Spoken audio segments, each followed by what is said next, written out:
This clip is too good. It's the Debbie Wasserman Schultz line of questioning of Matt Taibbi. And I mean, when you're at the point in your career where Debbie Wasserman Schultz is owning you, maybe you need to take a look in the mirror and think to yourself, what have I done to get to this point? I mean, it's just, you just got to watch the clip, really. It's something that's better seen than explained by someone secondhand. Here's Debbie Wasserman Schultz successfully questioning Matt Taibbi. This has got to be a low point for him.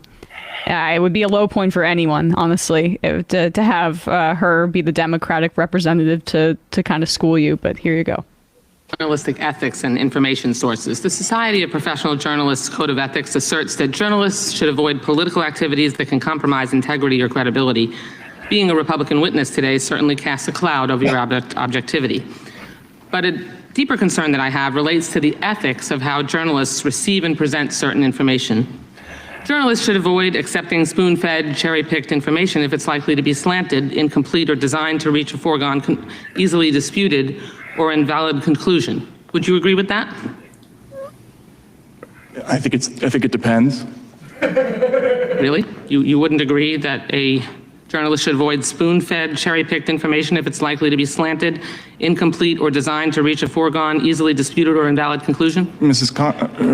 Congresswoman, I've done probably a dozen stories involving whistleblowers. Every reported story that I've ever done across 3 decades involves sources who have motives. Every time you do a story, you're making a balancing Can we just test. pause it just to appreciate that the whistleblower in this case is Elon Musk? Elon Musk, the question, Matt Taibbi, is the whistleblower typically the CEO of the company who gives you access to the information while he's still the CEO? One of the most capitalized men in the world. And then also makes it a prerequisite of your, quote, reporting for it to be on his platform. Is that typical of sources? But Story that I've ever done across 3 decades involves sources who have motives. Every time you do a story, you're making a balancing test. Okay. Reclaiming my time. Thank you very much. Okay. I ask you this because before you became Elon Musk's hand-picked journalist, and pardon the oxymoron, you stated this on Joe Rogan's podcast about being spoon-fed information, and I quote, "I think that's true of any kind of journalism," and you'll see it behind me here. "I think that's true of any kind of journalism. Once you start getting handed things, then you've lost. They have you at that point, and you got to get out of that habit. You just can't cross that line." Do you still believe what you told Mr. Rogan? Yes or no? Yes or no? Yes. Good. Now, you crossed that line with the Twitter files. No. Elon Musk, it's my time. Please do not interrupt me. Elon Musk spoon-fed you his cherry-picked information, which you must have suspected promotes a slanted viewpoint, or at the very least generates another right-wing conspiracy theory. You violated your own standard, and you appear to have benefited from it. imagine getting owned by Debbie Wasserman Schultz. That's how easy he makes it. You got to put that over the Ace Attorney render bot, because that was just devastating. That was a real trip to the logic octagon.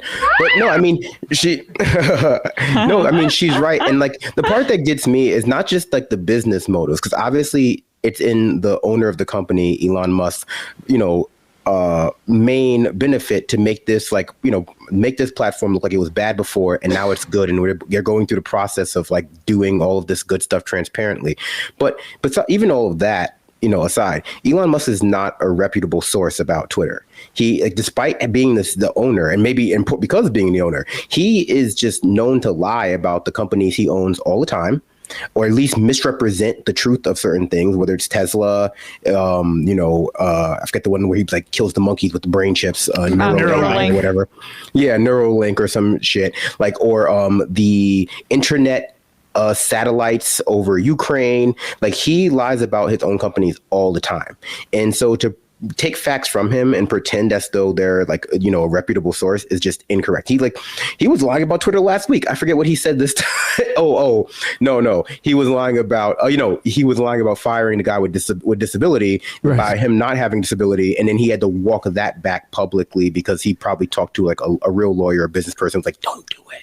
Yeah. Also, you brought up Neuralink, and the interesting thing about that is that Reuters recently found out that Neuralink got denied an application to begin human testing by the FDA, something like a year or a year and a half ago, and all this time without making that public to because Neuralink's a private company, so this isn't public information until Reuters did this report and found out.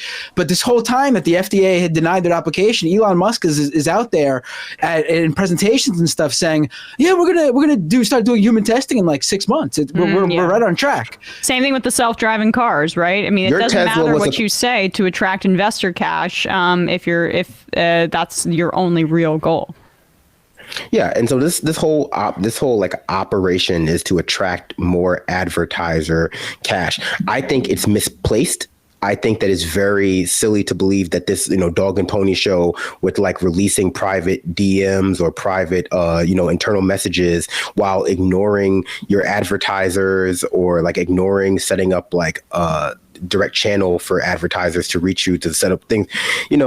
If this is supposed to get, allow Twitter to run on a subscription model, I don't know why you would do that. Twitter is not a podcast you're trying to run. Again, like it seems like this whole business model for Twitter like presumes it's a kind of one person or like small team podcast that you can run on subscribers and not a multinational organization that operates in multiple legal jurisdictions. It's very funny to watch. I mean, he literally treats Twitter in the way right-wingers would attack old Twitter for thinking they treated it that way. They'd always go, you're a platform, not a publisher, right? So you can't make those determinations. And Elon Musk is literally out there creating content out of internal Twitter, dialogues, specifically because he thinks he's treating this platform like a publisher. He is literally everything that the right was pointing at the old Twitter about, saying and calling them. That is what Musk is ended up turning Twitter into. Yeah. Well, let's actually talk then about Elon Musk and these latest shenanigans.